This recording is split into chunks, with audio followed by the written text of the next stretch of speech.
All right, what's up, everybody? We are live. How is everybody doing? If you guys can hear me okay, please put a 1 in the chat. Make sure the volume's okay. Make sure this is working over here. Perfect. Okay, my camera look a little off. Just a minute. Hold on. Sorry, guys. Yep, we'll fix it here when I play a video. Anyway, good to see everybody. Apologize, I didn't go live yesterday, but I had some doctor appointments, and unfortunately, I just didn't have enough time to put together a show. So this is kind of making up for yesterday. Plus, I did receive some information since my Sunday live, which we kind of talked about Delphi as well, and sadly, there has been some leaks, and we'll talk about that. But thank you guys so much for putting one in the chat. But as always, before we get started, we always like to give back by featuring the missing. So let's get into that first. Okay, Mitch, I'll turn it up just a little bit for you. All right, so we have, I hope I don't butcher this, Kaori Robinson. I apologize if I butchered that. She's just 15 years old, 4'10", 110 pounds, black hair, brown eyes. Robinson was last seen on the morning of October the 14th, so that was 3 days ago. Just 15 years old. This is in Sacramento, California, I believe. She was last seen on 3700 block of Ivy Street wearing a dark gray crop top, blue jeans, and gray New Balance shoes. If you have any information, you can call 916-808-5471. And once again, that is Robinson, 15 years old, 4'10", 110 pounds, went missing just 3 days ago. All right, and we got one more. And when I see this poster, it breaks my heart because it reminds me of Dylan Rounds, because he has the same kind of picture, or poster, excuse me, with the attention hunters.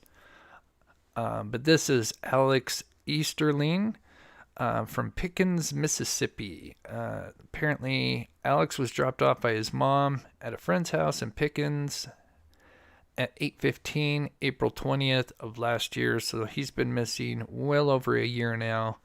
Within just a few hours, his phone pinged for the last time across the street from the same house. There was initial search, but since that time, searching rights have been revoked by the homeowner. That's terrible to hear. We've done all that we can do to locate him. The family is desperately needs information to help find Alex. If you have any information, you can call 1-888-827-4637. Or you can look him up on Facebook at hashtag FindAlexEasterlin. Okay, all right, let's get into it. So we have some new information and also some theories that I wanted to go over. I think this is going to be an exciting show. But I'll just kind of recap for those that may have missed Sunday's show and or the latest details in Delphi.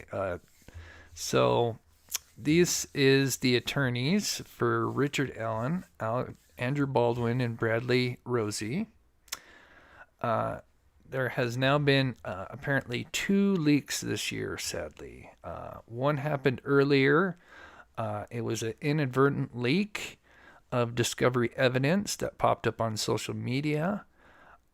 Allen's attorneys took responsibility for the mistake and said that they would be more carefully guard the discovery documents, but apparently that didn't happen.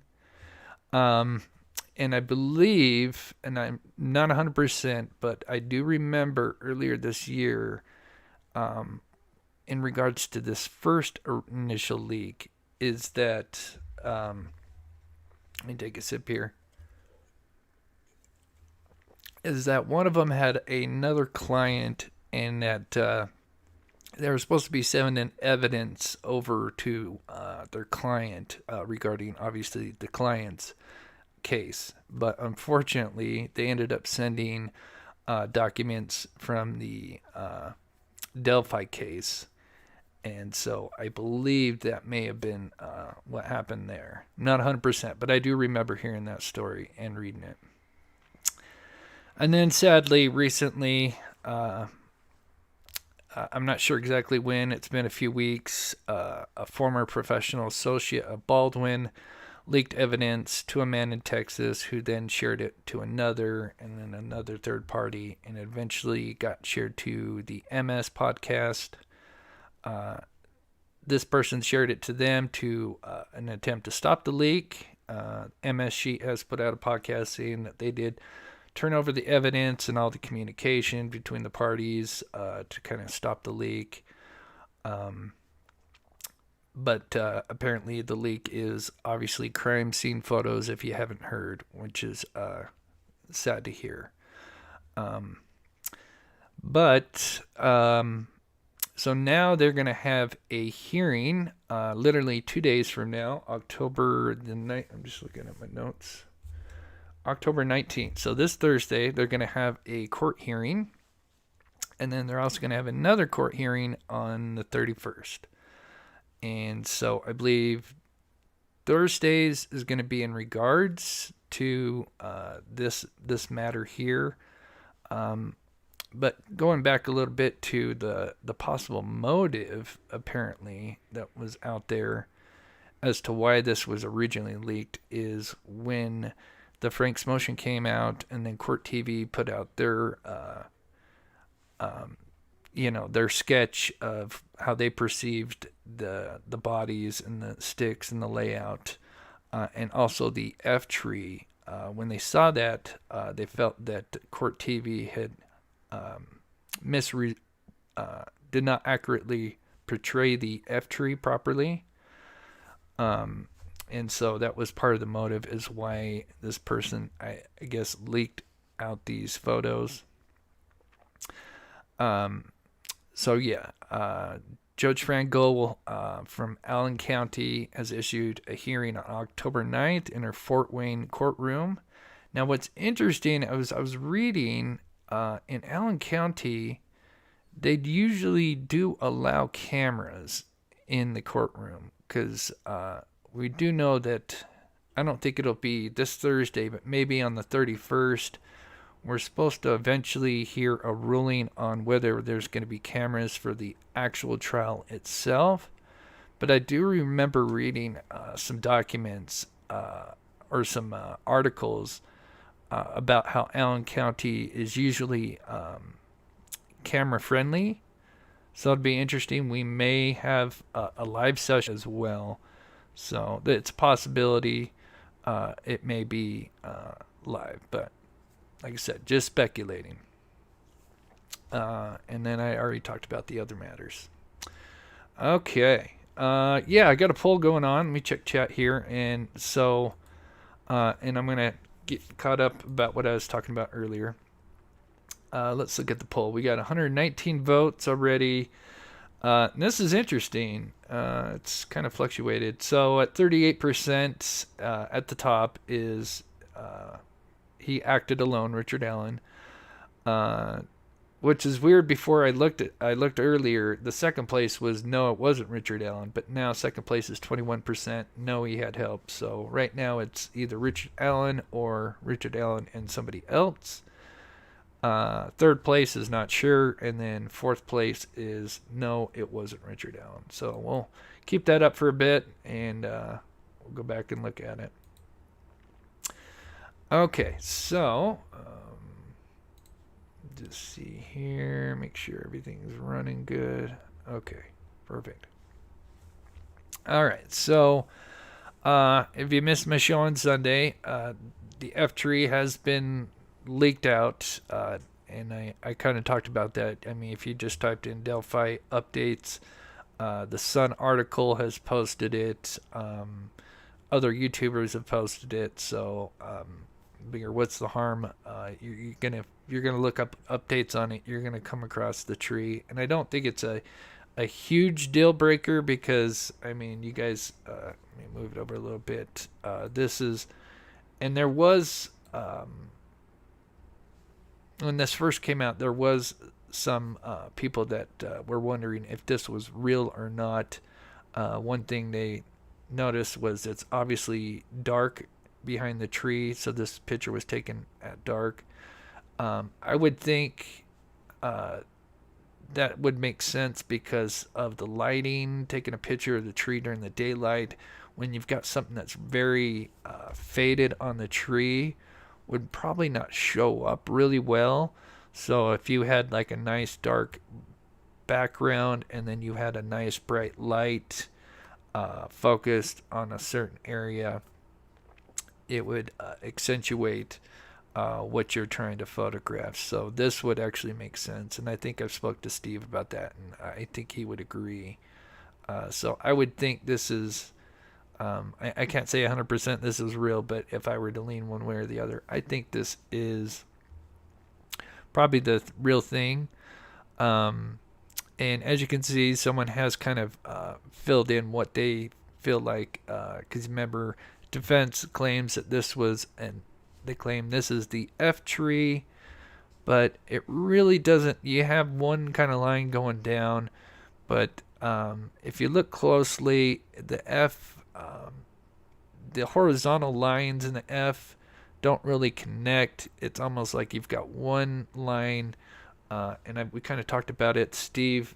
It's possible that maybe either the victim or the offender, or offenders, however you want to put it, could have had most likely blood on their hands and maybe side palmed the tree, and so you would get that line, and then maybe you'd have like your pointer or your index, let's say your middle finger, and maybe your thumb here and here, so you kind of palm it.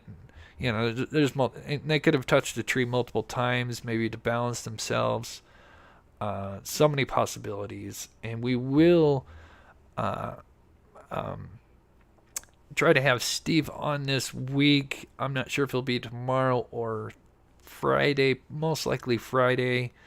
And we are going to be doing some more experiments. I know you guys love those, and those will be coming up.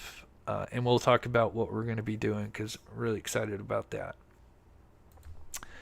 But this is what the defense was claiming, that this was the F from the Ansu, which has multiple meanings, but one of them is Odin.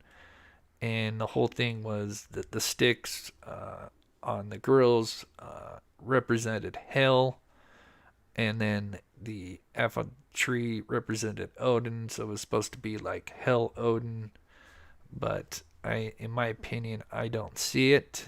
Others may feel differently.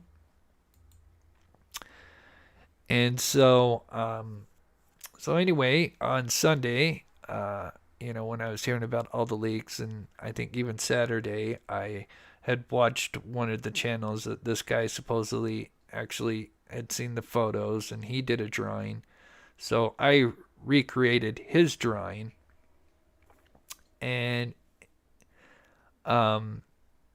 apparently I had it pretty accurate. Someone, when you're obviously a content creator and you cover cases, especially over and over, you do get people, kind of anonymous people that give you tips and stuff. It just kind of comes with the territory. And I've had a person that's given me plenty of tips over the years, or year and a half anyway, just on Delphi. And they saw my show on Sunday and said that I had a pretty good representation of what was displayed, but they said one of them was off, and I'll show you which one here. So before we get into that, let me see, what's the next one? Okay, yeah. We'll get back to what I had wrong here in just a second, but I just wanted to recap on this for those that may be newer to this case.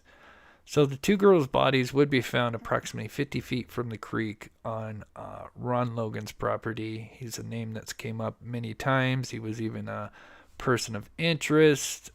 He was actually probably one of the first people, a person of interest, and there's still people out there that still believe that he could be the sole culprit. I don't think so, and sadly, Ron Logan is not here to defend himself. He passed away a few years ago. But here we can see the red line here, and it's not exact. This is Ron Logan's property. This was his home here when he was alive in 2017. And where the girls were, this is, of course, another just approximate where the crime scene tape was set up, and then just kind of an approximate location of where the girls were found. So, let's see. We'll get back to that video in here in a minute, and we'll show you what I had apparently wrong. So, I kind of had a feeling when Court TV came out with their diagram that it just seemed a little too perfect. You just have these perfect singular logs, all the same size, other than the length. They all look like the same width. And I understand they probably were just putting something together. This wasn't meant to be an exact representation, but I just had a feeling that these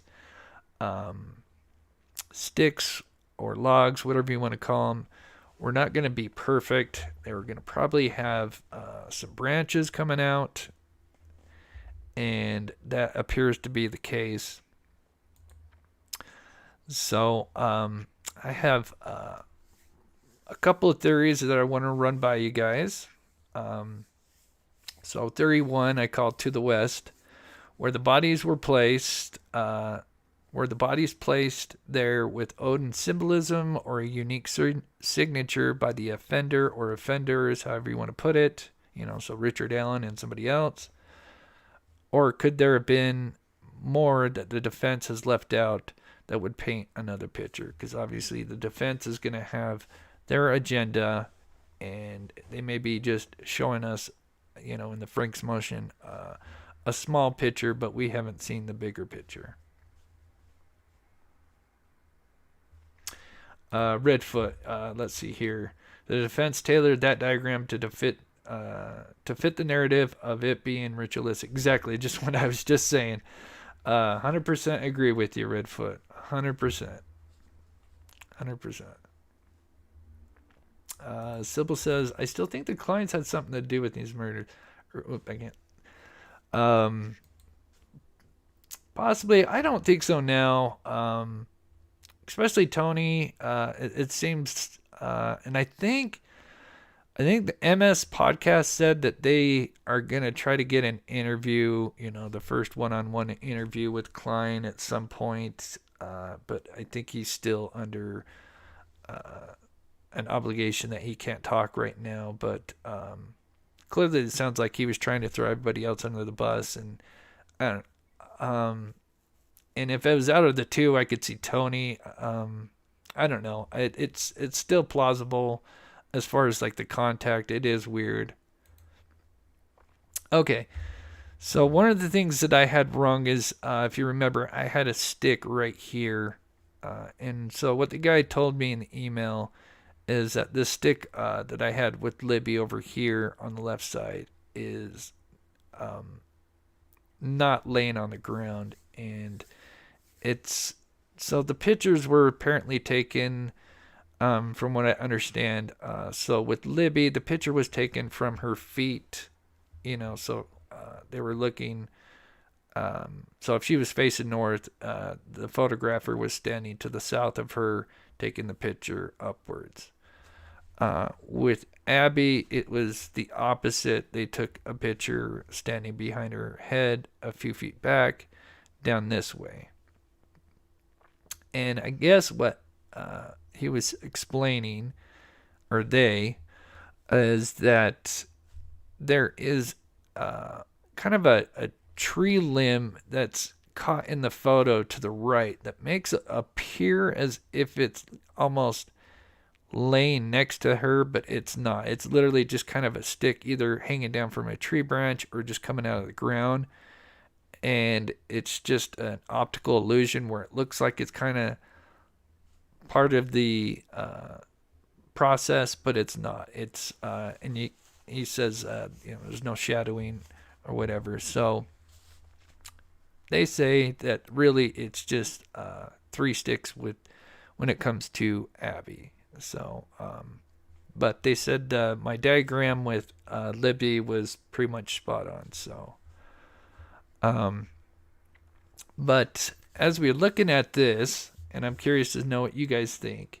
Just looking at these 2 diagrams, and from what I understand, this is pretty accurate. I've watched the few people that have supposedly seen this. I'm not going to mention the creators' names, but they've done their recreations and whatnot.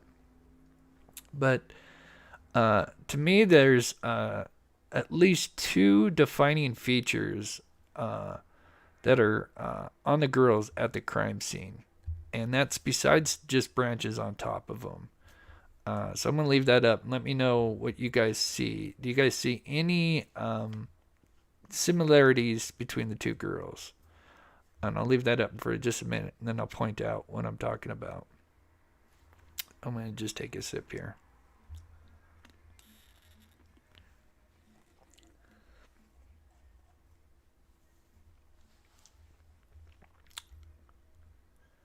What if they're random branches? Yes, I think so. And so I'll move on. I know, keep in mind, there's a delay between me and you guys. There's probably like a 10-15 second delay. So when I ask a question, I have to wait a little bit longer because you guys are kind of getting it a little late. So, in my opinion, and there's more similarities, but and this is besides just sticks on top of them. But I see 2 major similarities, and so here are the 2. You have one big log on each of the girls. So notice what I tried to do obviously is make the thicker logs thicker and the smaller branches smaller. And from what I understand, they each have one big log laying against them. And not only that, but they're both laying on their left side, which I think is interesting. So let me know if you guys see that. But yeah, you have one big log on each of the girls. And apparently these big logs are the first log to be placed down. All the other sticks or whatever, they're placed on secondary, third. But the big log, according from what I understand, is laid down first. But yes, you have one big log with each girl, and they're both on their left-hand side, which is a little interesting. So moving on, to one of my first theories. Christina, good to see you. I hope you're doing well. These tries are just making me think that the offender got super lazy and gave up trying to cover the bodies. I agree to a point. I have a different thing, but I do definitely agree.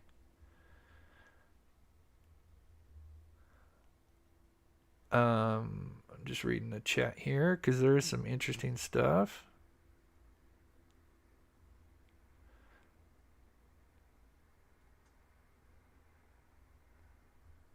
And yes, SS, yes, this is definitely not in 100% exact, because obviously I've never seen the exact photos, and I'm going off what others have supposedly seen, and then, like I said, I've had somebody that's helped me with this case since the beginning.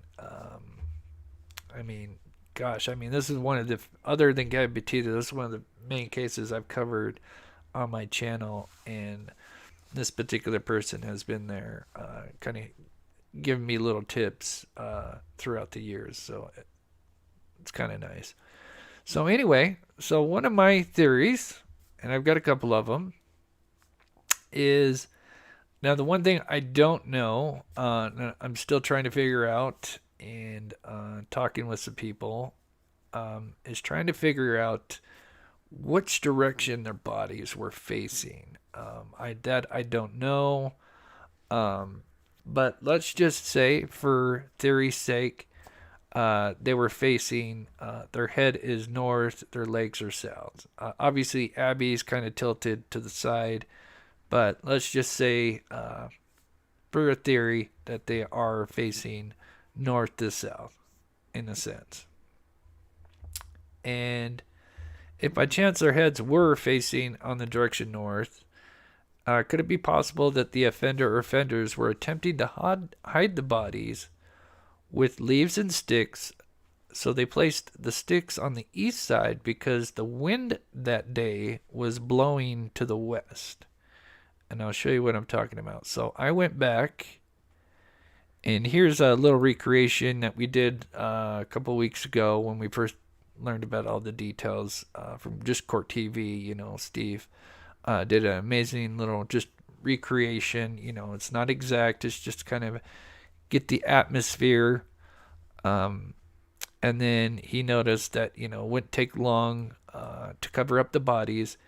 And his environment, obviously he's in Georgia. This is not done in Delphi, but it's pretty much exact. Well, not exact, but it's pretty much the same environment. And we'll take a look at the video as well.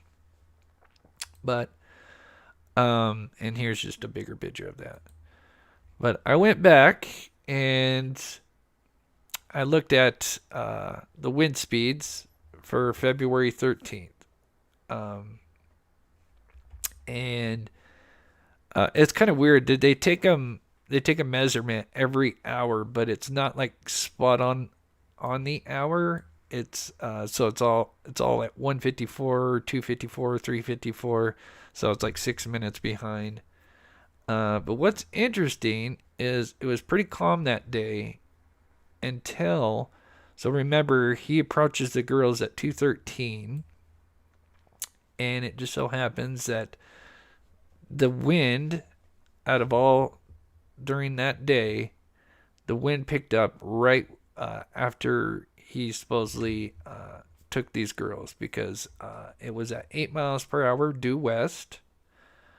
And then at approximately 3 p.m., it says variable, so various, so scattered winds at 6 miles per hour.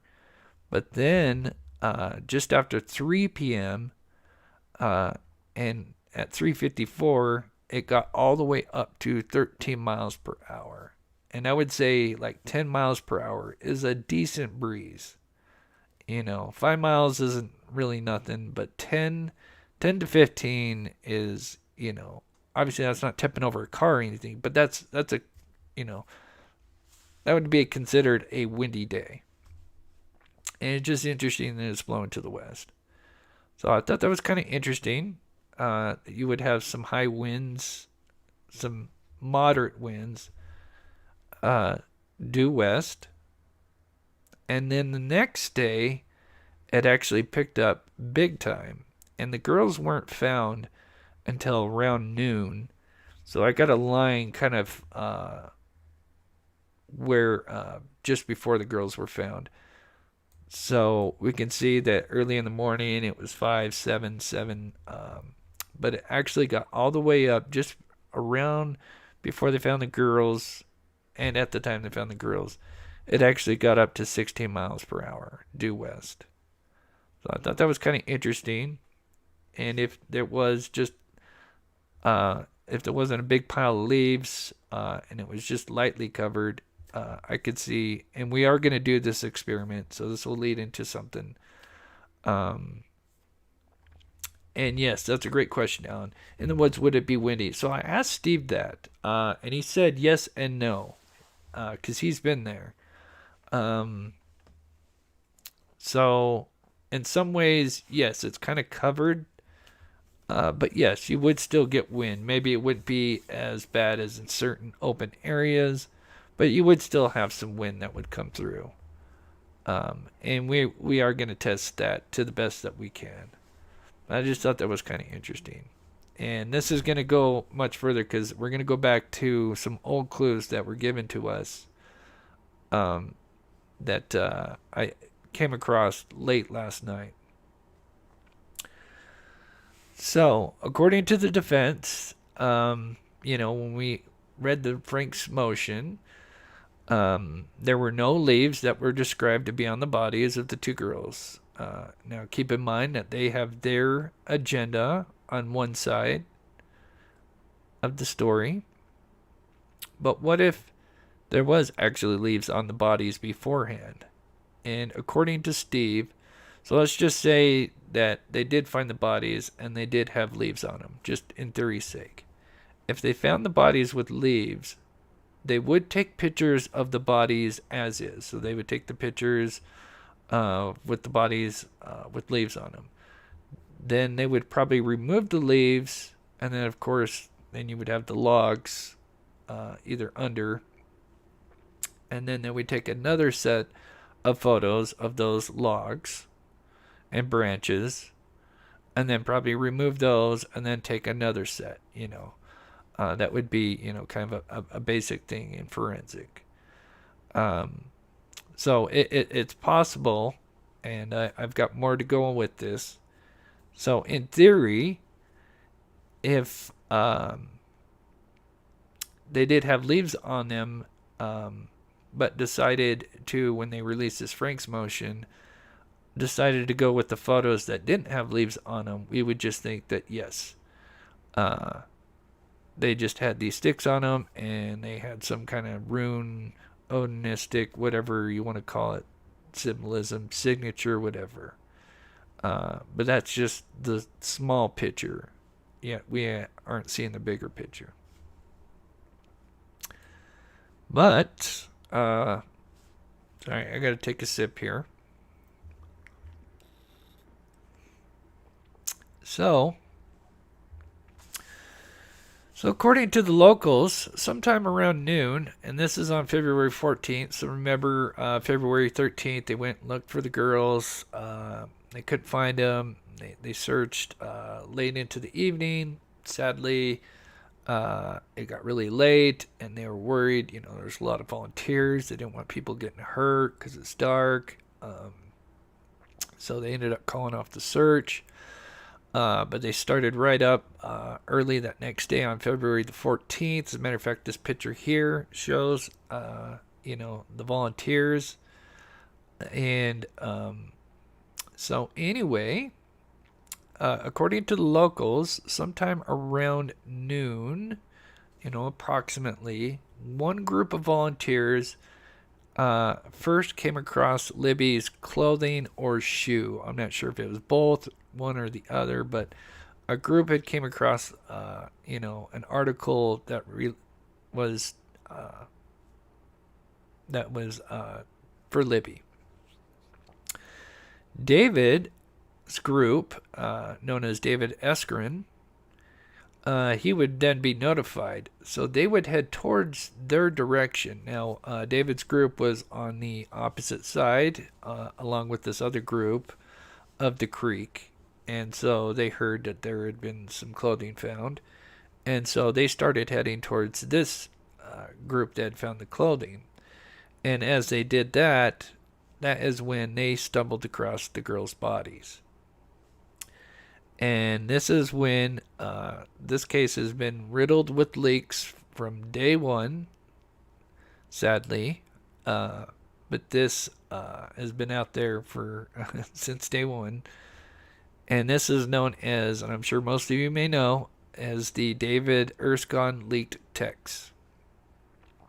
And I'm not going to go through all of his texts because, he describes some of the injuries and stuff like that. But everything that he has mentioned, I think almost everything he has mentioned has been true. He mentioned the wounds that were on both the girls. I kind of blew up one one picture here, or one thing that he talked about. He said that Libby was nude. And then here's the big thing. Libby was nude. Libby's top half was covered with leaves and sticks, almost like they were trying to cover her. So from day one, we knew, or had an assumption that that they were covered not only with sticks, but according to David, Libby's top half was covered with leaves. So I think that's huge, in my opinion. Let me know what you guys think. But so, and I have some theories on that as well. So let me leave that up for a minute and just see what's going on in chat here. Sybil says that's true, Chris. Leaves could have been blown away. Yeah, just a simple explanation. They could have been on there. And yeah, could have blown off. Obviously, they were out there for nearly 24 hours before they were found. And obviously, the wind definitely picked up that next day. And if he didn't really cover them with a lot of leaves, and if they weren't really wet, they would have easily just slowly kind of blown off. Nadia says, I go in the woods all the time. It gets windy too. Yeah, it does. Every place is different with wind, but usually it don't matter where you're at. You're gonna get some kind of wind.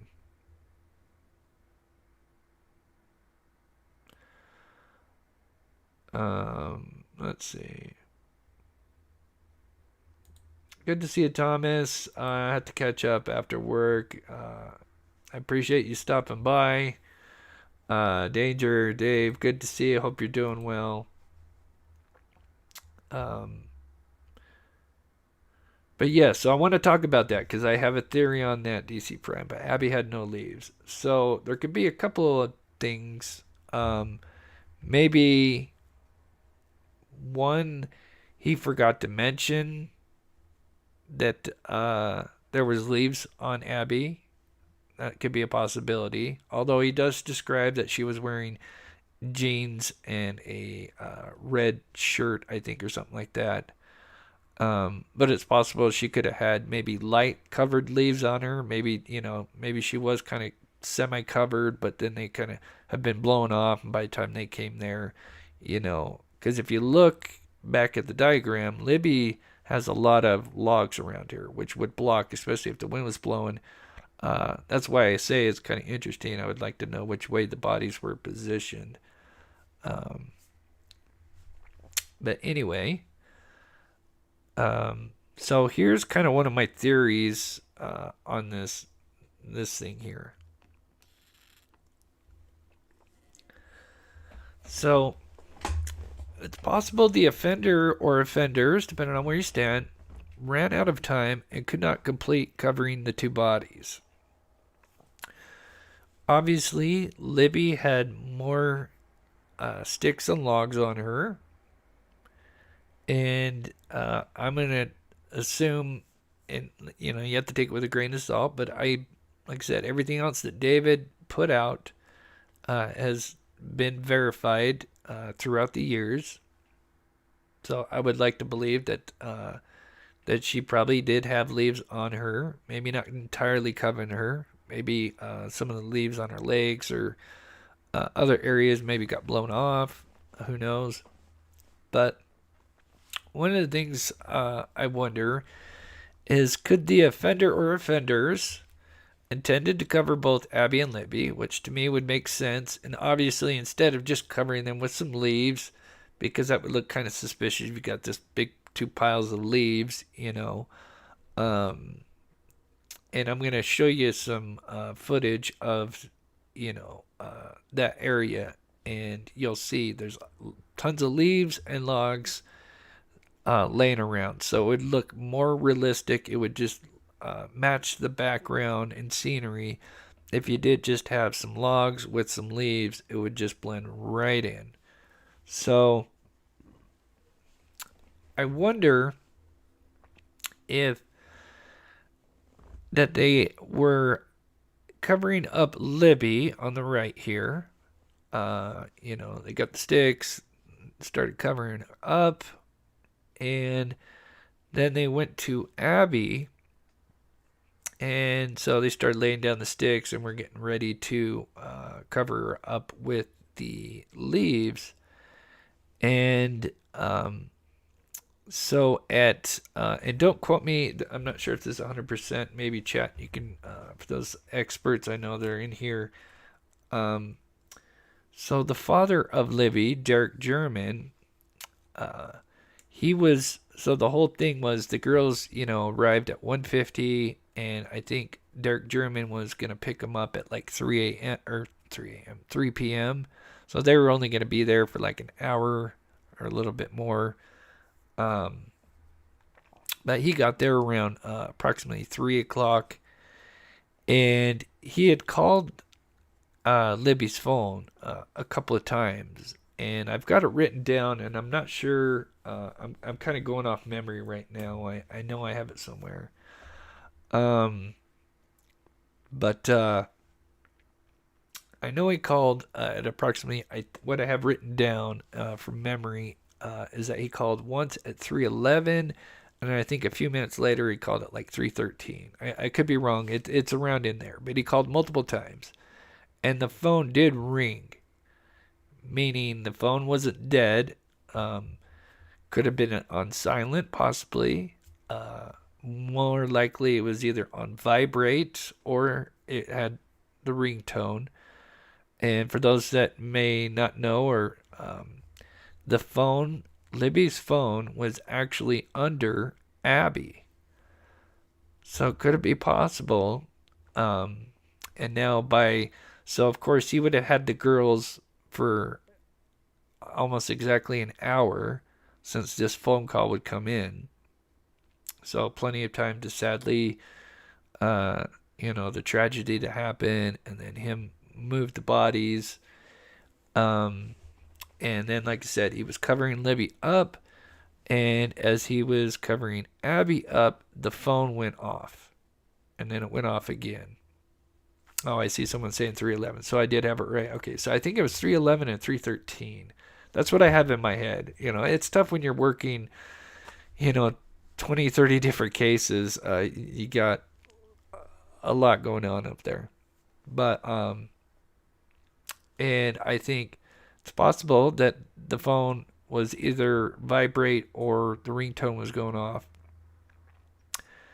and he panicked.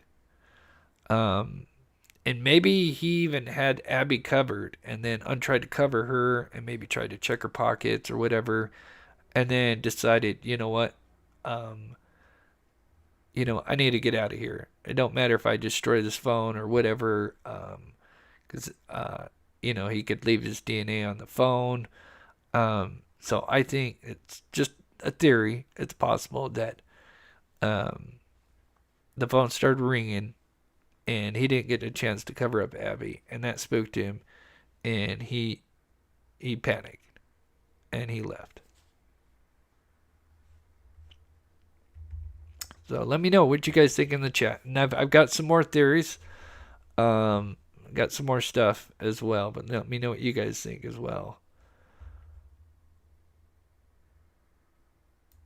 Terry says that phone is a big mystery. Why it was there and not destroyed, if they managed to hide it, right? And I think even if they destroyed it, because the video of him was a Snapchat, so it would have got sent to whoever she sent it to. And keep in mind, I'm a novice when it comes to Snapchat. Never used it, but have kind of looked into it a little bit. But it's assumed that, obviously once she recorded that video, it got sent to those recipients. So no matter if that phone's destroyed, that video is now out there. But now it can only be played one time by the recipients. And hopefully, I think that's how they were able to get it. So either way, if he would have destroyed the phone or not, but yeah, clearly it doesn't seem like he knew that he was being recorded. The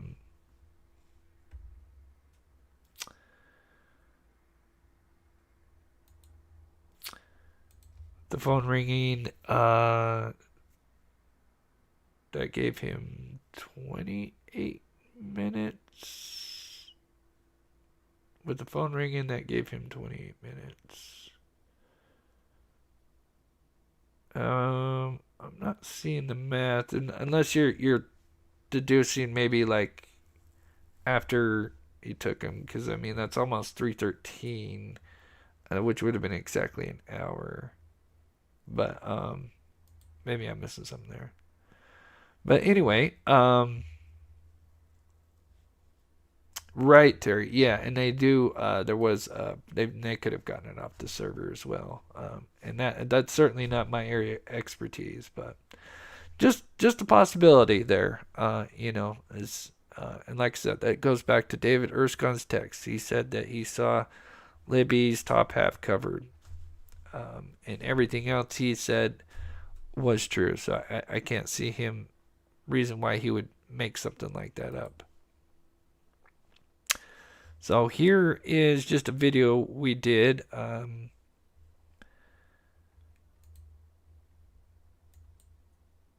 With Steve, just kind of grabbing some logs, and we're going to talk about some other scenarios and another theory I have with the logs. Actually, before I play this video, let me show you guys this. This is just something that I grabbed and put together for you guys.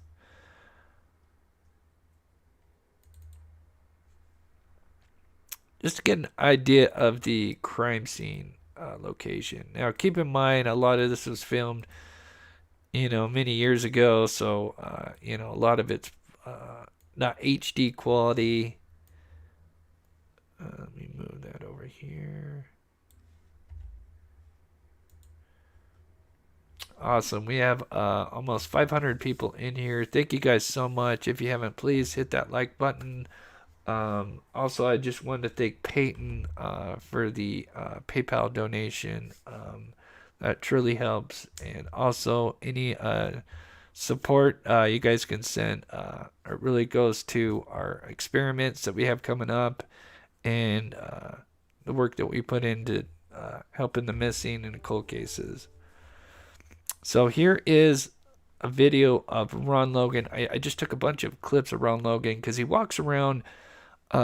He had like 2 different interviews, and they're kind of walking around the crime scene. And as you can see right now, he's close to the crime scene. We can actually see the crime scene tape up here. And just looking on the ground, you can just see how thick the leaves are. And you can see sticks laying everywhere. So go ahead and play this just to give you an idea.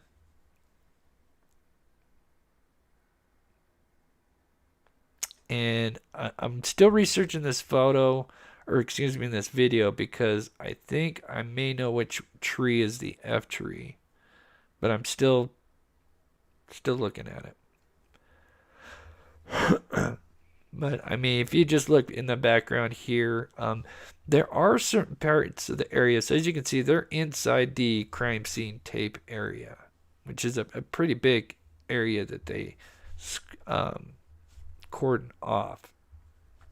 And I would say about half of it is really thick with leaves and wood, and then this area right here. So this area right here is a little bit more. You got this weed grass area, which is a little more thick, less leaves. I'm sure they're down in there. But then if you go back in this direction here, where I assume the bodies were located,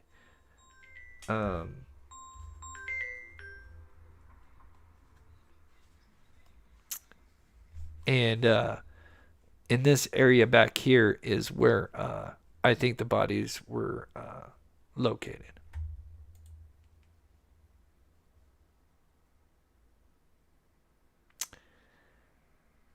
So yeah, as you can see here, this is a certain area where it's less leaves and more just kind of weed grass.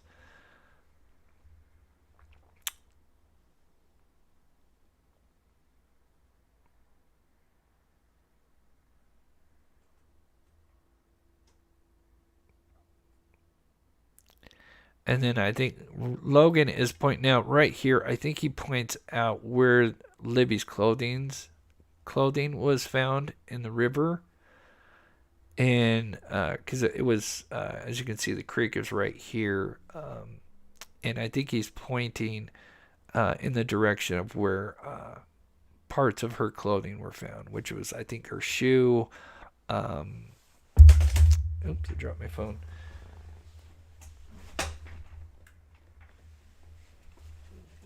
Sorry. Her shoe, I believe there was a pink sock and a couple other articles of clothing. But yeah, for the most part, a lot of it looks the same. Just heavily thick with leaves and random branches.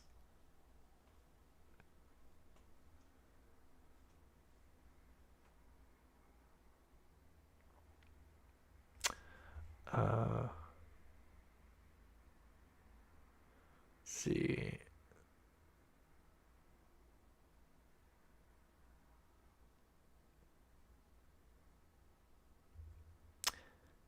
Sorry, I'm just reading the chat here and kind of keeping an eye on the video here because there's one more thing I wanted to point out.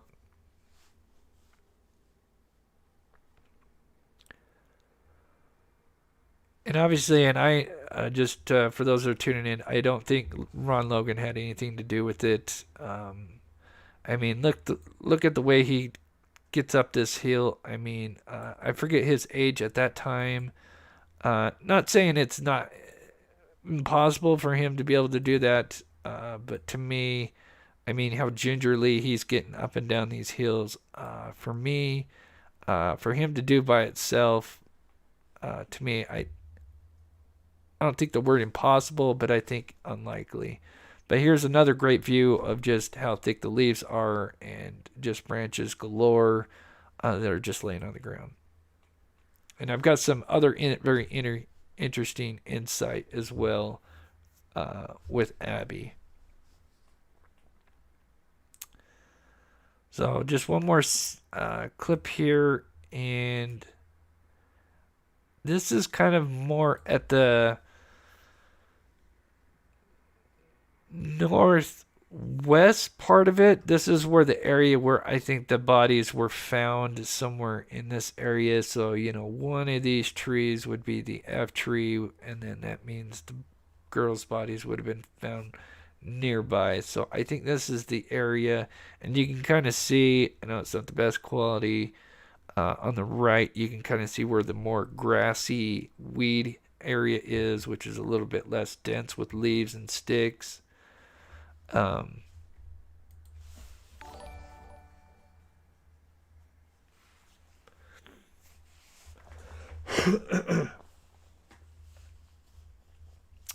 So we're going to move on to the next theory here, and I've got a couple of things that I think are exciting to show. And not that this is exciting in the way that, this is an absolute tragedy. But I think it's good to inform the public on the right information, and then it doesn't hurt to share some theories based on facts, because that's what we try to do on this channel. I mean, we like to speculate and stuff, but do it responsibly. So let me okay, so while I'm going to play this real quick, this is just Steve showing how fast he could cover it up. So that's why I wanted to show you guys the actual crime scene itself, and then show Steve's area, because obviously this is not Delphi, this is Georgia, and this is from Steve. But for the most part, other than that the leaves look a little bit darker, everything else, it's really a pretty close representation of the environment. And so, like I said, we've got more tests coming up, and we're going to talk about those tests. And we'll even try to get some of your ideas so everybody can be involved in this. But we do just do a little time test. And so I'm going to play that so I can get caught up on chat here. So let me put it right there. Okay, let me get caught up on chat here.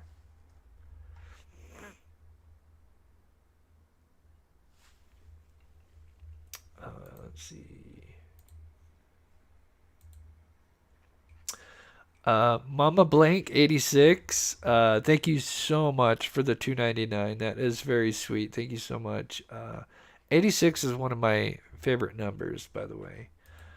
I used to use the term, because I worked at the bar. You'd be 86th from the bar. Anyway, that may be the year you were born, but 86 is a number.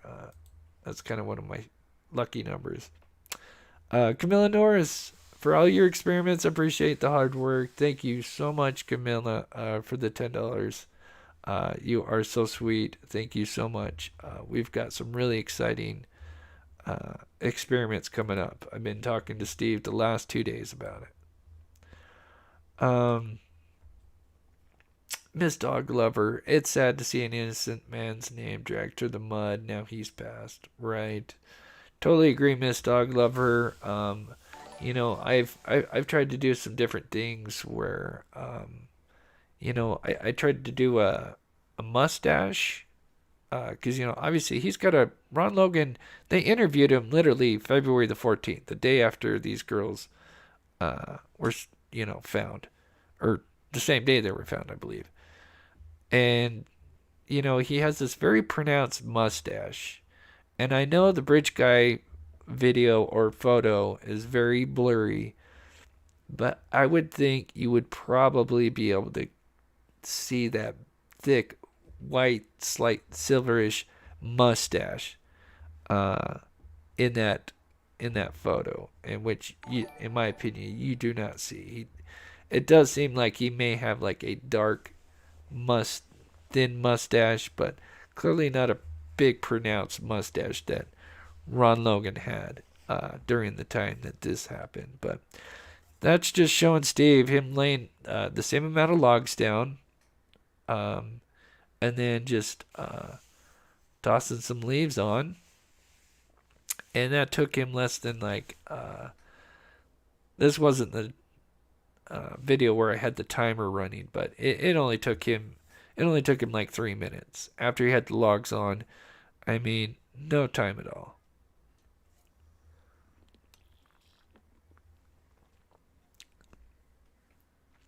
But yeah, one of our experiments, like I said, we're going to save that to the end, but one of them is we are going to try to replicate leaves on the body, mannequins, of course, but we are going to try to replicate some wind factors and some other factors as well, to see what would happen. And you can see with the drone, when it's kind of flying above the bodies, and the drone really, it's not very close, and it's already kind of kicking them up. And really, that's not even going one direction. So it'd be interesting if you have, a specific direction, west, a fan blowing. So it would be interesting to see how that turns out.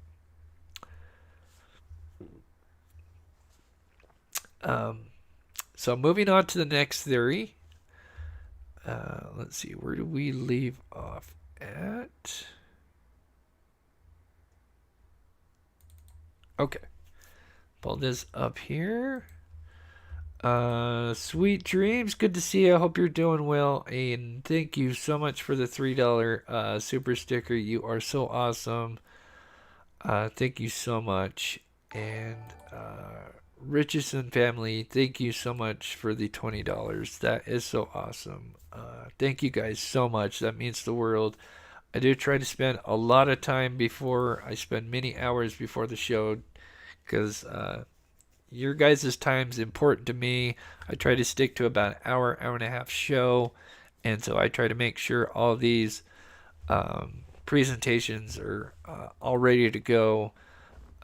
So that way we can kind of fly through them, and also so I can kind of also check chat and stuff. But um, like I said, your time is important to me. You're taking the time out your day to watch me. So like I said, I really respect that. So one thing I want to mention before I get into the second theory is there are trails that were made by either Logan and others down the creek. So obviously this is his property. And as we can see, so here I kind of highlighted it here. But as you can see, there's a clear trail going down, almost basically leading right to the crime scene. Here's his little dog there, and then the cameraman from the news. Um, One thing I wanted to go back to for those that are know about all the persons of interest that have been brought up throughout the years may recognize this guy on the right, Garrett Kurtz.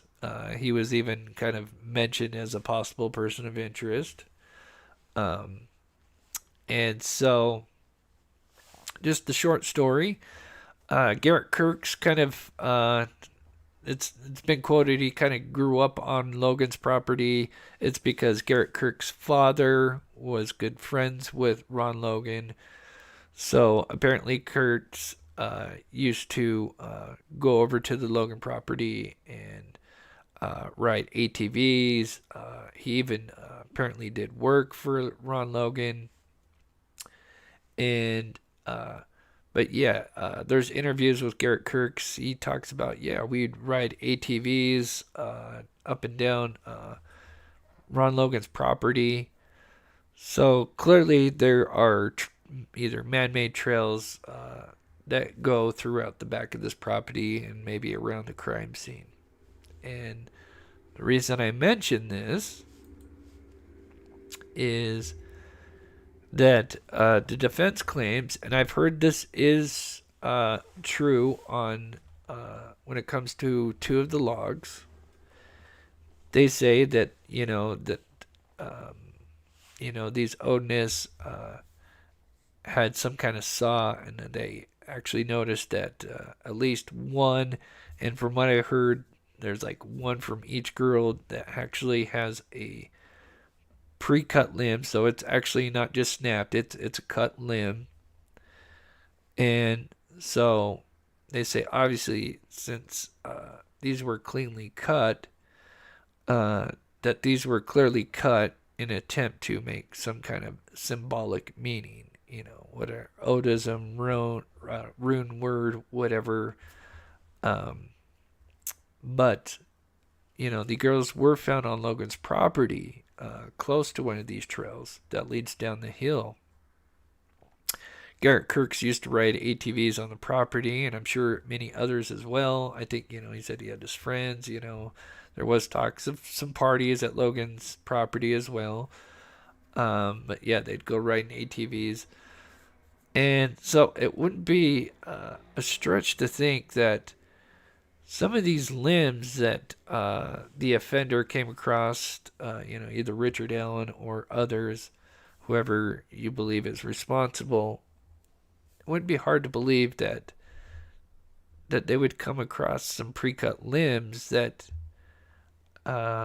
were made well before February the 13th. It just happened that, they're grabbing whatever limbs that are nearby, branches, and just one or two happen to be, one of these cut limbs, maybe because, there was close to the trail and they wanted to cut down a limb. So when they're riding their ATVs, they don't get, knocked off the ATV by a branch or whatever. So it wouldn't hurt to assume that these pre-cut branches could have an innocent explanation, such as just they were there before. And let me know what you think in chat. I think that it's definitely plausible. Animal says there are cut branches to this day Ron cut branches so his horses could wander. Oh, right. I didn't even think about that. That's right. Yeah, because he had horses. And yeah, go down to the water. Yeah, because that trail leads right down the. Yeah, oh my gosh. That's a great comment. So yeah, we can see here the trail here. And yeah, it leads yeah, right to the creek there. Um, and yeah, sure, not even the ATV. Yeah, riding on the horse. Yeah, you would probably want to cut some limbs so you don't get smacked in the face. Totally agree. Totally agree. Great comment. Thank you so much for sharing that.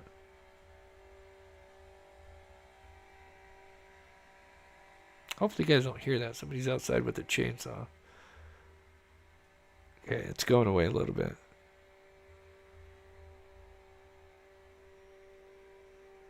Sounds like a chainsaw. Hopefully, you guys can't hear that. Baby Kisses, there are branch cutters. They cut really fast. I like them. They make fold up ones, but are cheaper. Oh, yeah, they got all sorts. Yeah, they are nice. Gelhard, thank you so much for the $5 super sticker. You are so sweet. Thank you so much. Rainstorm says, that could definitely be the answer to my question about the cut tree branches. Yeah, it could be an innocent explanation. Now,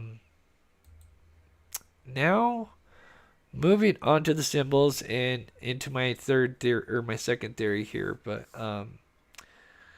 so this is my problem with the signature and the symbols.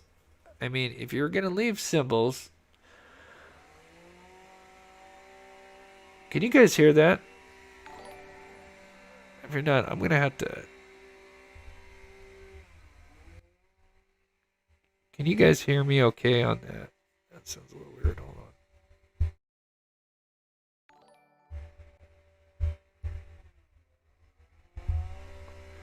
Let me know if you guys can hear that. I may have to close my window a little bit better. That is loud. It's like he's right outside my window right now. I can hear it, but it's very low. Yeah.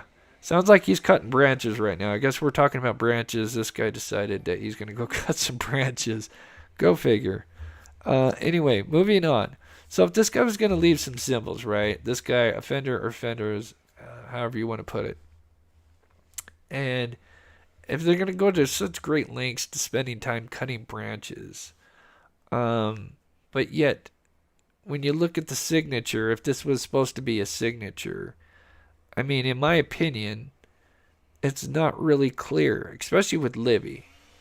I don't know what's going on here. I mean, I could almost see like a cross if you took one of the limbs out for Abby, but I mean, I swear on my life, I was up the last 2 days, especially last night, looking at all the different runes, offshoots of runes.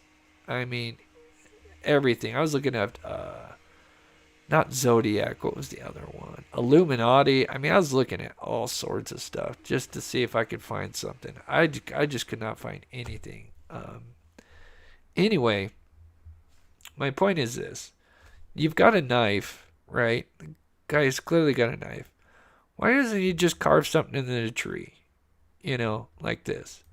Now, obviously, the bark is a little bit thicker and different, so you wouldn't have this nice perfect. I mean, you probably could. It would just spend a little more time, but because this tree's a little bit, kind of got that weird bark. I'm not a bark expert, but clearly, I found an example with bark that's similar.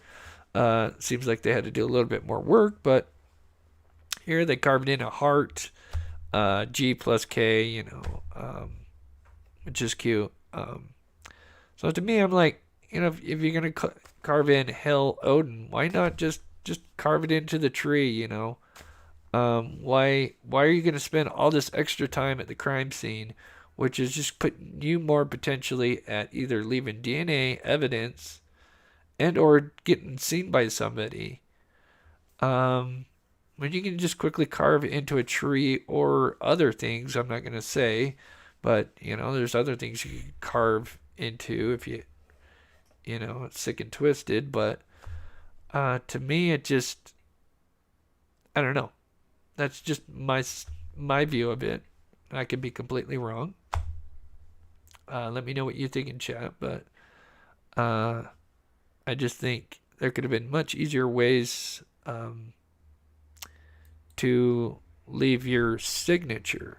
Why not have like if you're going to do some kind of stick thing, why not have there's plenty of tiny little sticks laying around. Why not just grab a group of them and then either maybe place them down like kind of like in the maybe in the person's hand, so the hand is holding like the symbol that you want, or there's a few other ways, but anyway, I digress. Now to theory 2. Let me get caught up in chat, then we get to theory 2, because I think this one's just as interesting. Leftinia, that makes sense. Good thinking. Thank you, Leftinia. And I'm not, and this is just my speculation. I'm sure there's many that may disagree on this. You and Steve got a shout out on the MS podcast? Really? That's awesome. That's awesome. And thank you so much, D. My mods are amazing. Please give it a wonderful shout out to D and Karen. A lot of them work a lot of different channels. They work for free. We are going to do something for them before the year ends to get back to them. So I'm going to do something special for them. But, D and Karen are, and Jocelyn in here. Sorry, this stupid guy is like tricking me, thinking he's done. It's actually just a leaf blower. So they should be almost done. Christina, member for 4 months. I can't believe I've been helping to fund cold case investigations for Marty and you for 4 months now. She calls Steve Marty. So just so you guys know. It feels just like yesterday. I was watching you with a bruise. Watching you bruise. Oh, me bruise a rib in Texas. Time flies, yeah. Yeah, I did bruise my rib in Texas. Yeah, that's a leaf blower. Yeah, let me move it over here. Let me fix this window.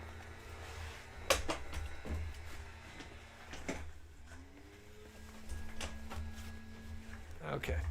It's a little bit better. He's just blowing. He's going to go by here in any minute anyway. Okay, theory 2. Oh, did I catch up on everything? Let me just get caught up here. Sweet Dreams, thank you so much for your membership. Looks like you're at level 6. I know you've been with me for a long time. I really appreciate it. Looking at chat. Joanne Jackson, thank you so much for the Euro 2.99 super sticker. You are so sweet. Thank you so much. And that's a possibility too. When we're going to check that out. That's a great point, EMBD. Maybe wind and other source move branches. Possibly. Especially the smaller ones, for sure.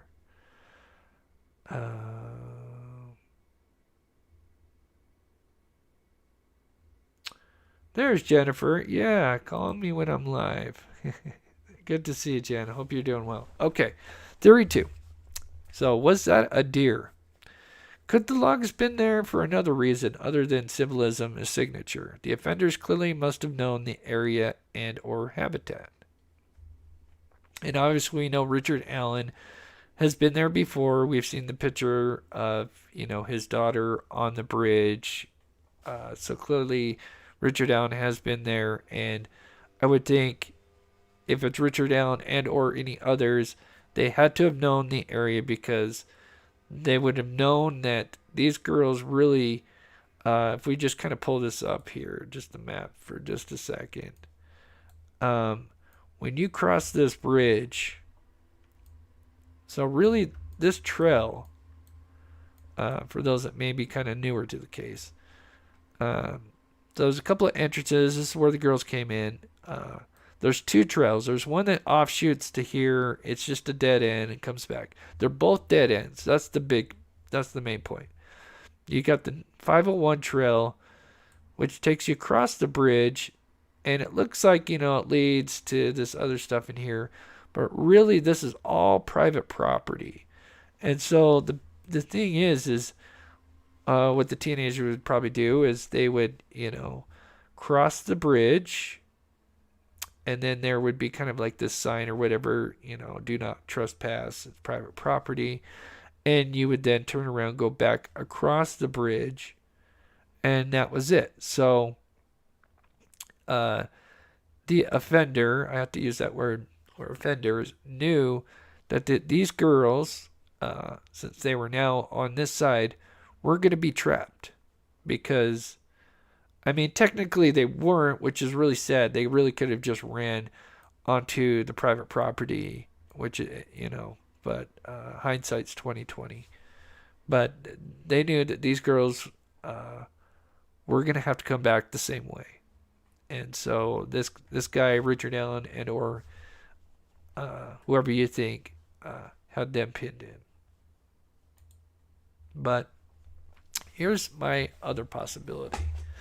And this goes with the logs.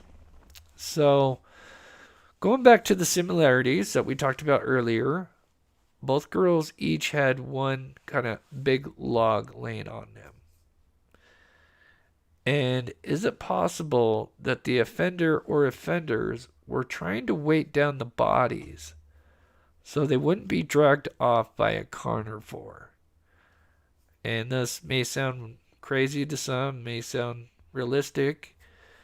To me, the reason why I think about this is because I've worked with a lot of missing cases and studied a lot of missing cases. And a lot of times, sadly, the problem is, if there's not foul play, is sadly this person that gets lost in the woods, they're sadly pass away due to, natural causes such as, freezing to death, whatever, or not having food. But then what happens is their bodies will be dragged off.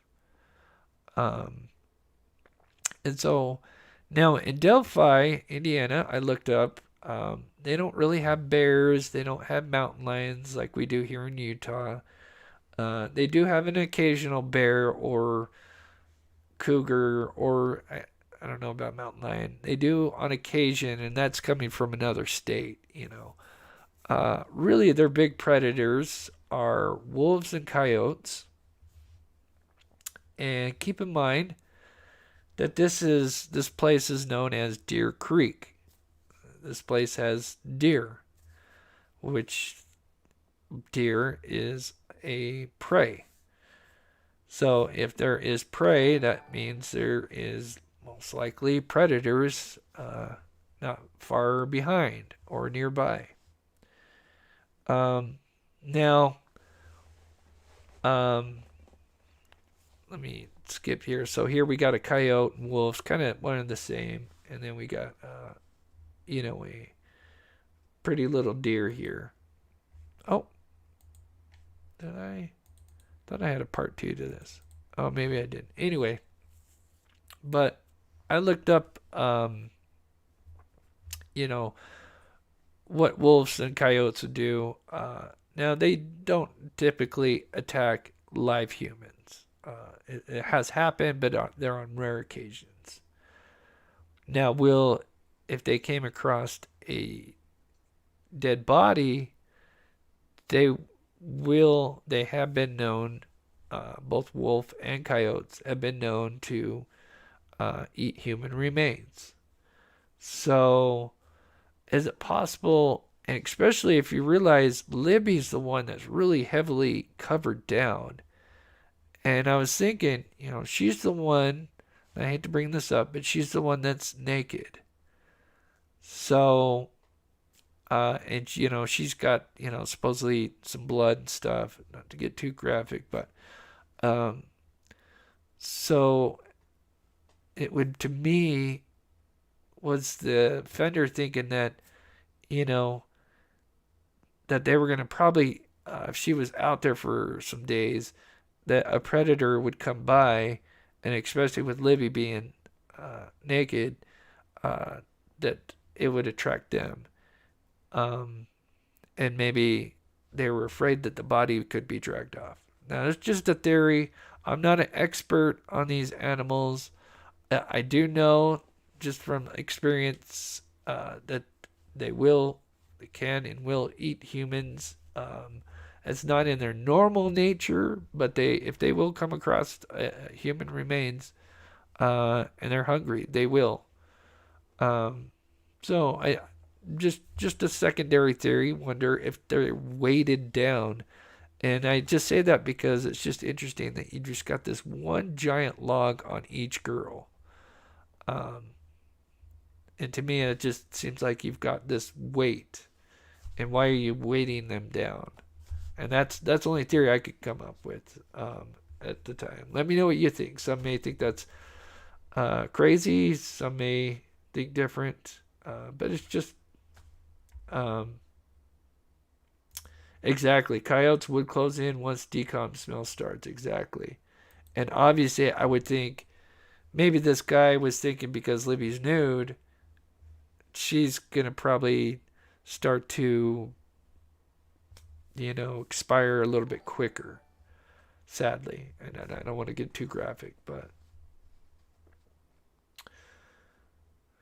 and yes, Victoria, we that was one of my theories I shared kind of early on. That's another one. Was he building something to burn them? It's definitely possible for sure. Yeah, I was thinking hawks and vultures. I don't know if they'd be able to drag the body off, but yeah, you're right. They would totally. Buzzards and vultures for sure uh, would be on that as well. I hate to get graphic, but I'm just trying to think of all the different possibilities that you got this big log on. Um,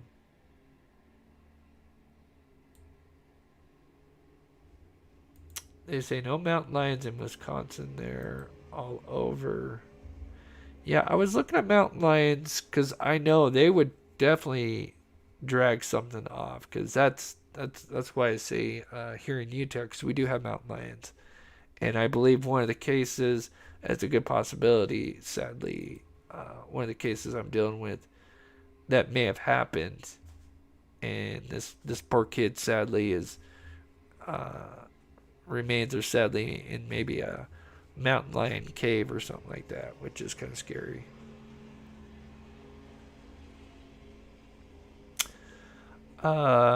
Morrissey, thank you so much for the $2. Hey, community listening, AFK, season's greetings. Thank you so much, Morrissey. Yeah, love the holidays, love Halloween, my favorite holiday of the year. Um, Good to see Jennifer. I hope you're doing well. Member for 18 months. Woo!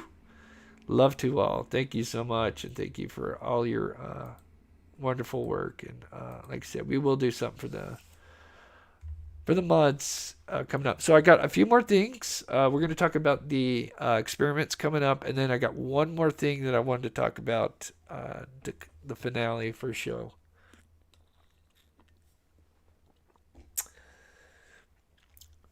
So one of the things that we're going to test because you hear the word that around the crime scene it was kind of pristine.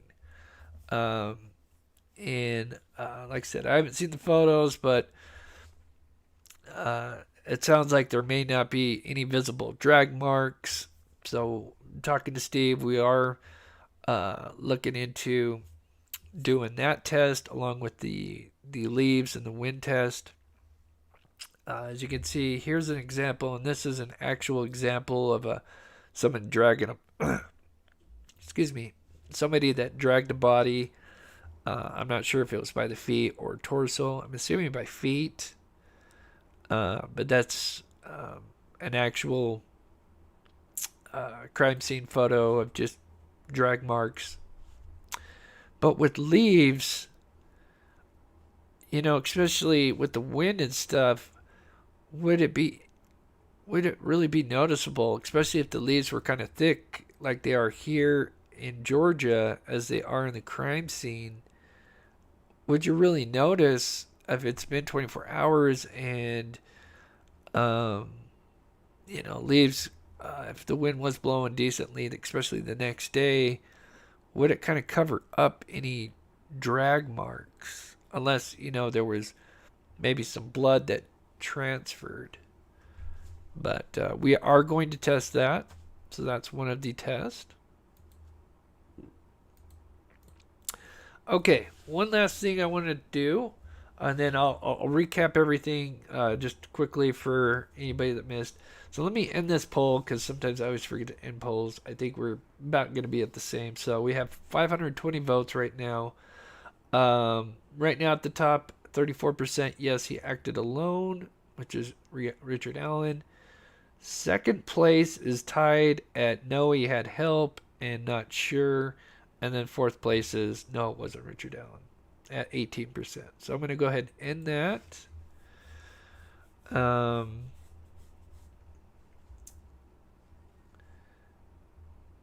Odin is into earthly things. Yeah, and a lot of them, and that's something that, there has been some interviews with Patrick Westphal, which was one of the persons named, thanks to Sleuth Intuition. He's done 2 interviews with, one of these possible Odinists that the defense is claiming responsible. And, he says, I don't even, apparently BH, he was like supposedly like the main guy who really has a pretty much solid alibi because he worked at Chase Bank and was working that day, and they claim, well, somebody could have clocked in for him. And I know from certain jobs, and I'm sure each job's different, but I know working at jobs, something like that, if you had somebody else clocking in and out for you, that's uh, it's a good chance if you don't get fired, you're going to get a huge slap on the wrist. Okay, there's one last thing I want to show you guys that is, I think, misrepresented. And that is the supposed horns.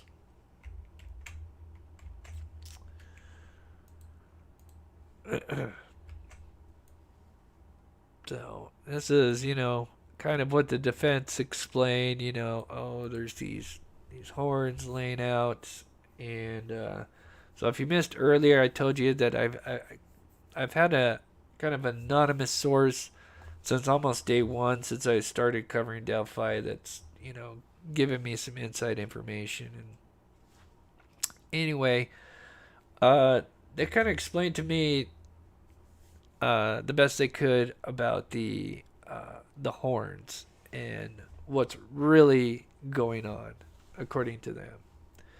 So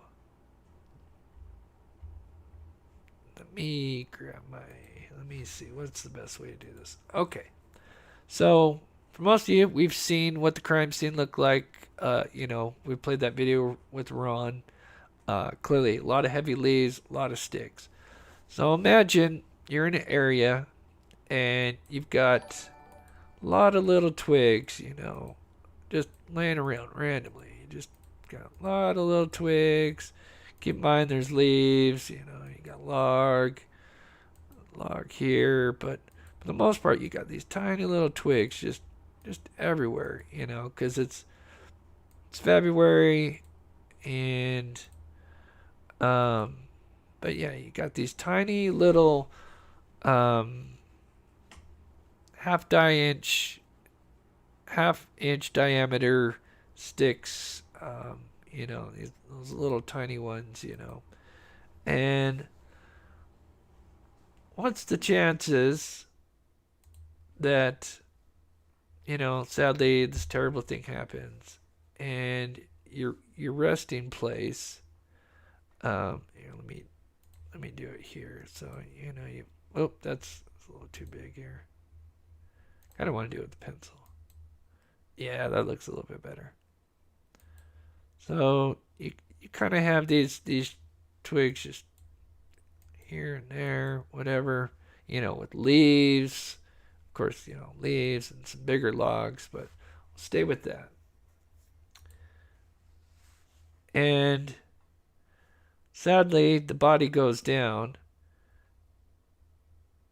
and it just happens to.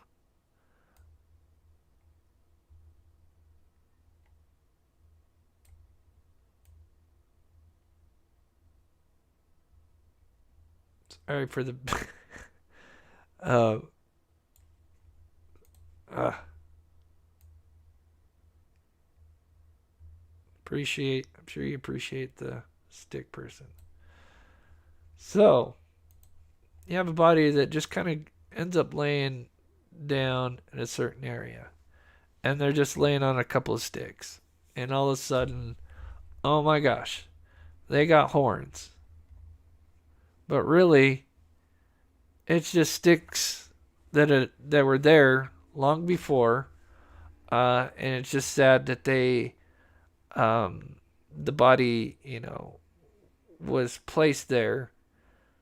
And it's clear, according to my source, um, that they just happened to be laying there and under their head and near them as well. It's not even just under their head, and it's not just one or two. There's, according to what they were saying, that it was kind of, just sticks everywhere. These tiny little sticks, and it just happened that where her head laid down happened to be kind of some sticks that were, kind of coming up. Does that make sense in chat? You know what I'm saying? I know my artwork. I'm trying to be respectful, but does that make sense? You've got this area where, obviously, tons of leaves, debris, but a bunch of these tiny little sticks. And it just so happens her resting place happened to be where there's not even just one or two, there's other ones from what they explained. But it just so happens that she's just laying on a couple of sticks that clearly are not placed there on purpose. They were just there, if that makes sense. Oh, for sure. And and that's their job. Obviously, it's their job. But um, it makes total sense, right? And that's really the case with the horns, from what I understand. I have not seen it, so take this with a grain of salt. But this person that I've spoke to for over a year and a half, they have been totally super honest with me. They watched the show and they, um,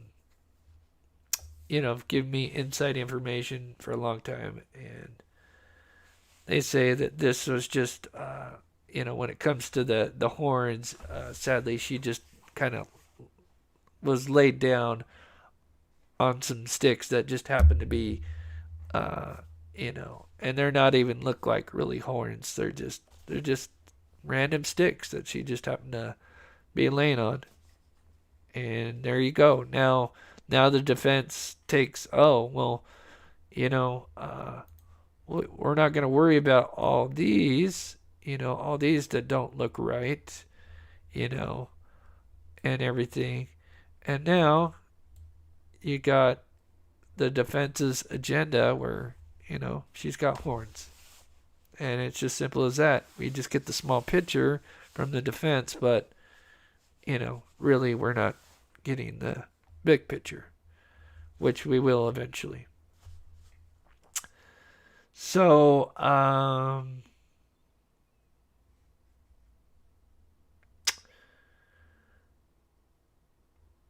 let's see. Bama, I think the horns were just sitting there on the ground, and the other limbs may have just been put to conceal camouflage bodies. So they. Sorry, I don't know if that finished, but yeah, I agree. That's just my 2 cents on that. Um, And I agree with Dave. It's not unusual to stage the scene.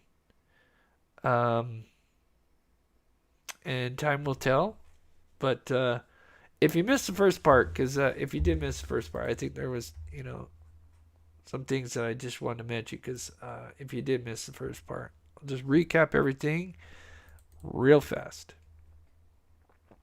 Um, so, I did a show Saturday, or excuse me, Sunday, and this is what I had because I watched other content creators that supposedly had the photos or seen the photos, and then one of them drew a picture, and apparently I just recreated my own picture from their picture, um, and then my anonymous source reached out to me and said that I had Libby pretty much spot on, but Abby is where he told me, this stick here actually is not, it's not laying on the ground. It's actually just either coming from a branch it's I guess the photographer for some reason just I guess didn't move 2 steps to the left, and anyway there's just kind of branches coming down, and it's just an optical illusion where it looks like it's almost laying down, but it's not actually on the ground, if that makes sense. So um and anyway, so I discussed the theory that the two main things that I noticed was that these girls both had one large log, and they were the first log to be placed down, according to my anonymous source, and then that the rest of the logs were placed on top. Obviously, Libby had more on top of her, but the most two defining things was each one had one big log, and they were on their left side.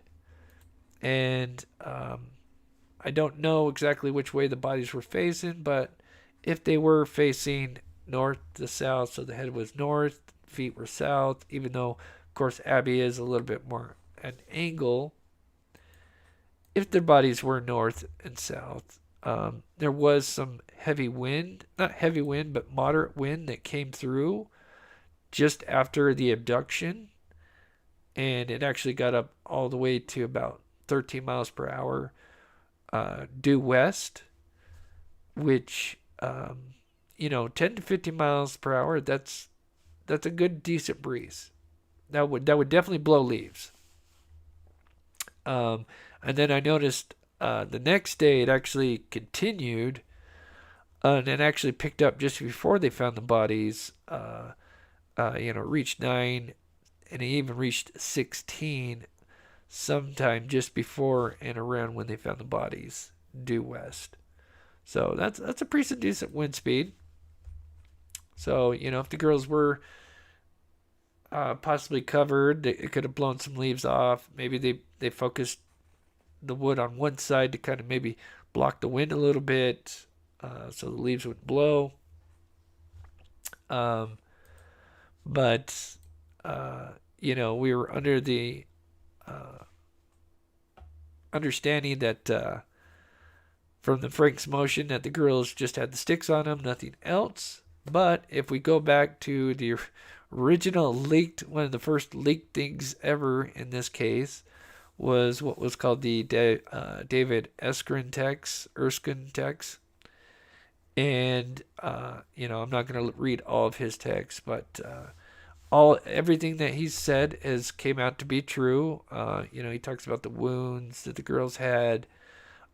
He talks about how Libby was obviously nude. Abby was clothed. Few other things I'm not going to mention that you could find if you want. But the big thing, so if you didn't know, is the locals. Oh, and there's one more thing. Remind me, Richard Allen. There's one more crazy thing I got to show you. This is so wild. So I got to write down Richard Allen. Anyway, so glad we came back to this. So obviously the 13th they had the volunteers, so it wasn't just law enforcement, it was volunteers, public trying to help find the girls. They called it off late the 13th. Next day, the 14th, they resumed. Same thing. They had a lot of volunteers. What happened is one group came across some article of Libby's clothing, either the shoe or clothing. They then sent out, I don't know, maybe like a group message. And then there was David's group who then received the message. And they were on the same side of the creek. And so they got the message and they started heading towards the direction of where they had, this other group had found the clothing. And David's group was the one that ended up stumbling across the girls' bodies. And anyway, there's what's known as the David Erskin text, leaked text. And anyway, he says Libby was nude. Libby's top half was covered with leaves and sticks, almost like they were trying to cover her. So at that time, if everything else he said has been verified, it sounds like this could have been just the offender or offenders trying to hide the bodies. And it wasn't onism. That's just, one side of the argument. And I'm sure others may feel differently. And I totally respect that. And then I also talked about one other possibility is that maybe he covered up Abby with leaves and he was going to, he covered up Libby with leaves and he was moving on to Abby. He got the logs placed down. But then Derek German, Libby's father, who showed up at 3 a.m. or approximately 3 a.m., started calling her phone, Libby's phone, which Libby's phone was under Abby. It was under Abby's body. And he said that it rang. So it didn't just go to voicemail, it rang. And he called it a couple times. So it's a good possibility the phone was either on, it could have been on silent, could have been on vibrate, or could have had ringtone on it. And I think it was either vibration or ringtone.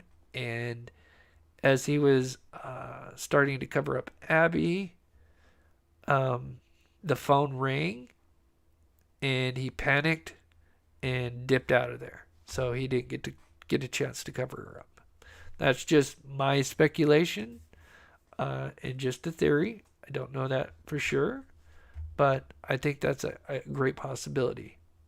Because he called at like 3:11 and 3:13, which I think is about around the time he would have started about getting out of there. Because he would have been there since he'd been on the bridge, he had been with him for almost exactly an hour. So one last thing. I wanted to show you guys this. This is kind of crazy. I'm sure some of you guys have seen this. If not, you're going to find this wild. Let me grab a picture of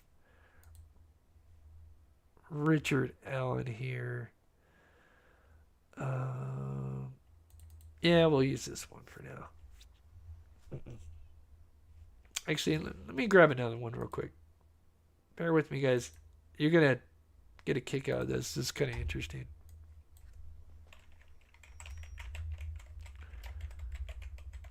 And I'll look at chat here in just a second. Delphi. I want one. No. Yeah, that's a good one right there. That's probably a good one. Okay. Bear with me just a second. This is kind of interesting.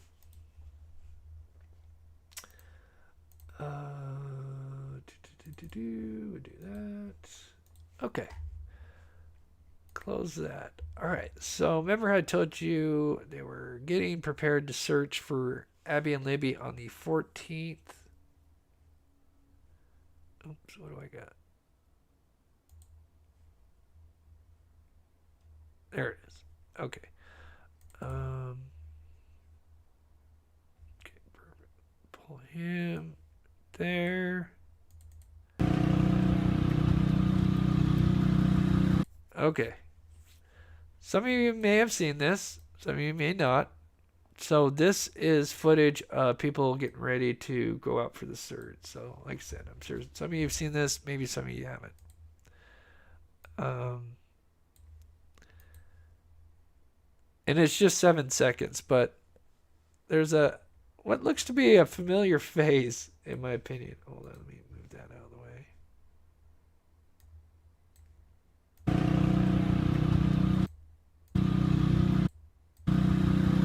Okay, it goes quick.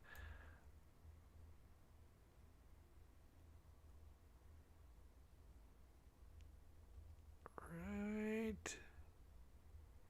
Come on, turn your head a little bit. Turn your head a little bit more. Right there. There you are.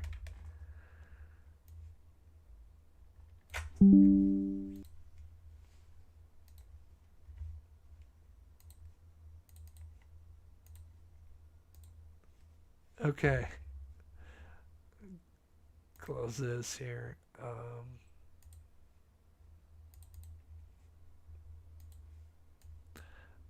I need to get a picture of him with his glasses. This would probably be a better thing, but does that not look like Richard Allen? I mean, who knows? I don't think this looks like Kathy. I mean, it's kind of Kathy's size. Um, but man, doesn't that kind of look like Richard Allen? Because he does. The lighting's kind of bad, but I'm pretty sure he's got the mustache and goatee going on. Um, but it does look like Richard Allen. Yeah, he does. Drunk Turkey Show. Good to see you. Yeah, that's the one thing Yeah, it is because yeah, Richard Allen is much shorter, but it is just kind of wild that man. It if it wasn't for a few things, I mean, that's a pretty spot on close. As far as Richard Allen.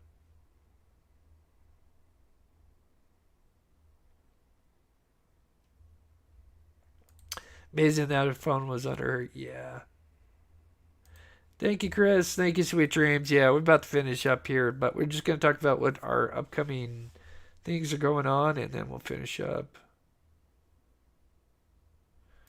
I thought Libby's grandfather searched throughout the night. I don't think so. I think they turned people away, especially civilians.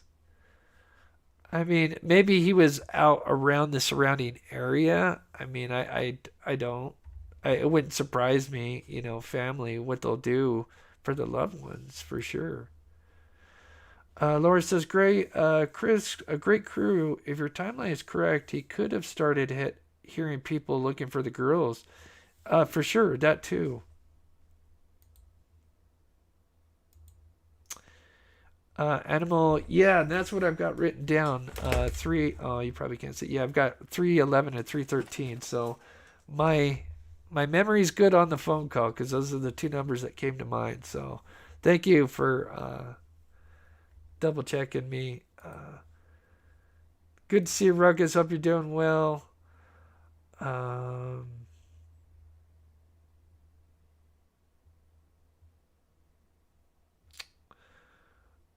uh,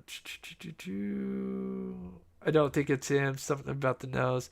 Yeah, I don't. I just think it's kind of funny that it. I don't know if it's funny, but it's just kind of interesting. It does resemble because it's the jeans, the blue coat. There's a picture with glasses. And it does kind of resemble him. But yeah, I think he is a little too tall. I don't think it is on him, but it's just kind of funny that you know. Um,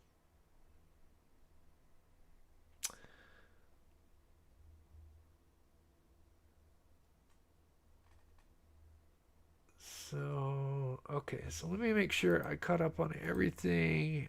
Um, oh, I did miss one, and I hope I don't butcher this. Holland Vara. I hope I got that right. Thank you so much for the Euro $2 super sticker. You are so sweet. Thank you so much. Um, so yeah, just to finish up, so what we got planned is, of Of course, we love to do experiments.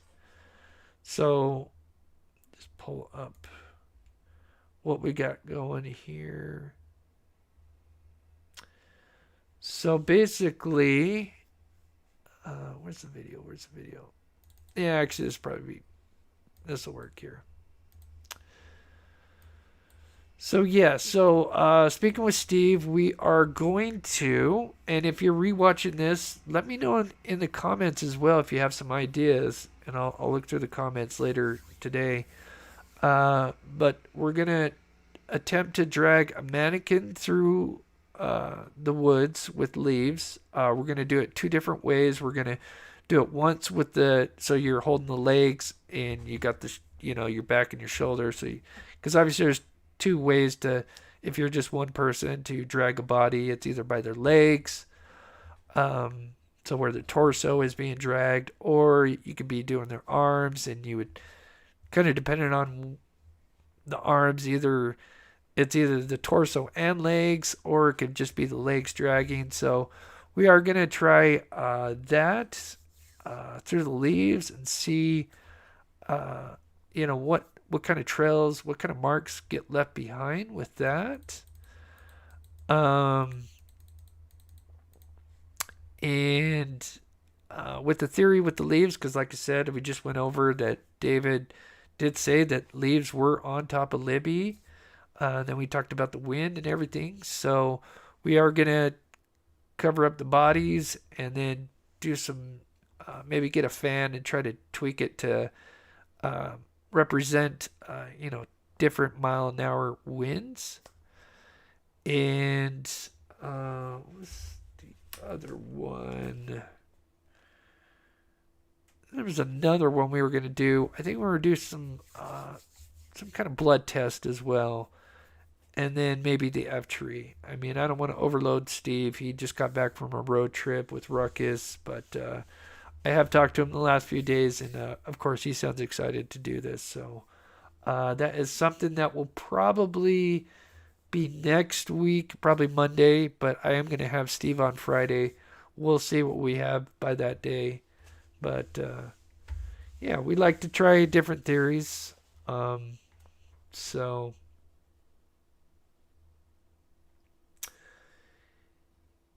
and just looking at chat. So, what's the motive? Now, I said I put the motive of staging, not the motive of the girls. The motive of staging, I believe, was just to hide him, but that's just my opinion. The motive of what he did to the girls, I think it was probably SA in nature, and then things got out of hand and didn't go the way he wanted to, and but that's just my theory on that. But if you can, please leave a like before you head on out if you haven't already. I think we got a good portion of pet pictures for the next outro. So thank you guys for sending those in. And Steve should be going live, I think, either in a few minutes or at the top of the hour, I think.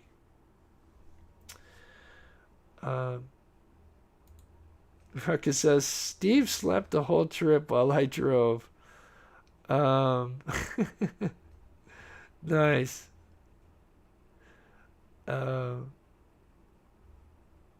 Steve is most likely fixing the stuff from Ruckus broke. Yeah, good old Steve. Yeah, you always come back with stories with Steve. So anyway, I'm going to keep you guys any longer. Thank you guys. Thank you guys, as always, so much for the support. I got some more stuff. The bloopers video, maybe this week, if not tomorrow, next week, for my members. But always another great way to support this channel is becoming a member or support me on Patreon. So with that, I love you guys. We will see you guys tomorrow. And go ahead and play the pet outro. And please take care of yourself and be safe.